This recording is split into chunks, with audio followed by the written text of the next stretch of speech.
There's this thing that happens to women after 50, and no one really talks about it. They just stop being seen. And you felt it happen slowly, not all at once. It started with small things. A waiter who looked past you to take someone else's order. A conversation where your words seemed to evaporate the moment they left your mouth. A room full of people where you could speak and somehow no one responded. Not because you said something wrong, but because somewhere along the way you became easy to overlook. And here's what no one tells you. It wasn't about you changing. It was about the world deciding you were no longer useful in the way you used to be. You're not imagining this, and you're not being dramatic. There's a very real shift that happens to women after 50.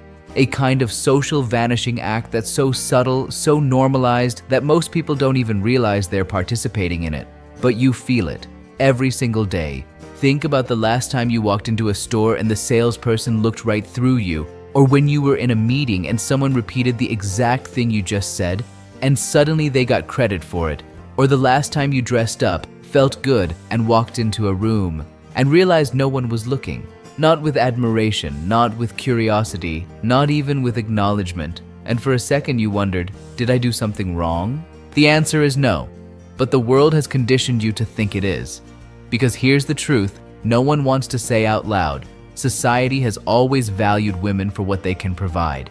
Youth, beauty, fertility, caregiving, service. And once you're past the age where those things are expected of you, the attention goes away, the validation disappears, and suddenly you're supposed to be okay with it. You're supposed to step back, be quieter, take up less space, stop wanting things, stop being seen as desirable, stop expecting to be treated like you matter in the same way you used to.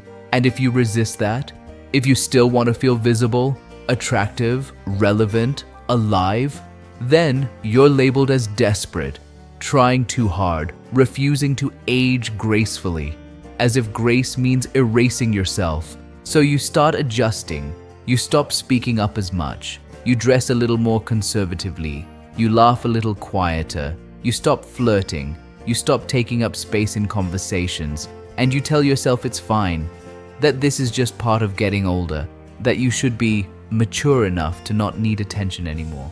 But inside, you're screaming because you didn't stop wanting to be seen. You didn't stop wanting to feel attractive. You didn't stop wanting to walk into a room and have someone's eyes light up because you're there. You just learned that wanting those things makes people uncomfortable, so you buried it. Here's what I want you to understand. Invisibility isn't something that happens to you because you did something wrong or because your body changed. It's something that gets projected onto you by a culture that never learned how to value women outside of youth. Think about it. When was the last time you saw a woman over 50 treated as magnetic, desirable, and powerful in mainstream media without it being framed as an exception or a still got it moment? When was the last time you saw her portrayed as someone who commands attention simply because of who she is, not in spite of her age, but because of everything she's lived through? It doesn't happen often. And that's not because women over 50 aren't interesting. It's because the culture hasn't evolved enough to see you clearly. But here's the thing. Just because the world stopped looking doesn't mean you stopped being worth looking at. You didn't lose your value. The metric just changed. And instead of rejecting the metric, you started questioning yourself. You started wondering if maybe you were the problem. Maybe you weren't trying hard enough. Maybe you were too much. Maybe you should just accept that this is how it is now. But you don't have to, because the women who refuse to disappear, the ones who keep showing up fully, who keep taking up space, who keep refusing to shrink, they're not delusional. They're not desperate. They're just done pretending that their worth expired.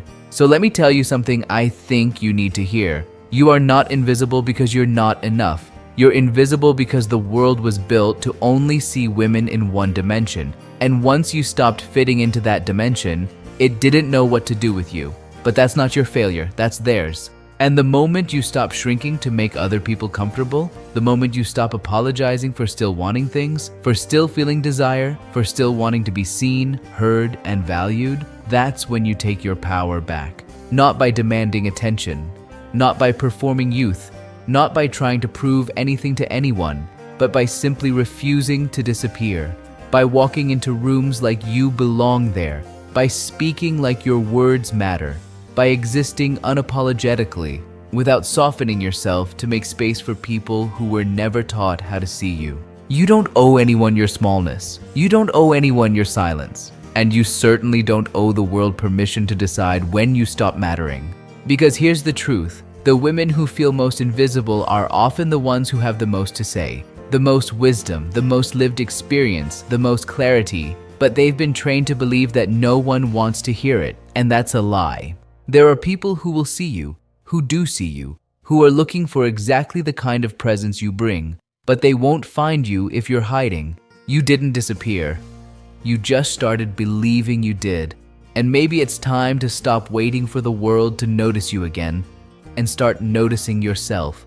Because the version of you that refuses to be invisible, that refuses to apologize for still being here, still wanting things, still taking up space, that's the version that was always supposed to exist. She's not louder, she's not younger, she's not better, she's just seen by the one person who matters most, you.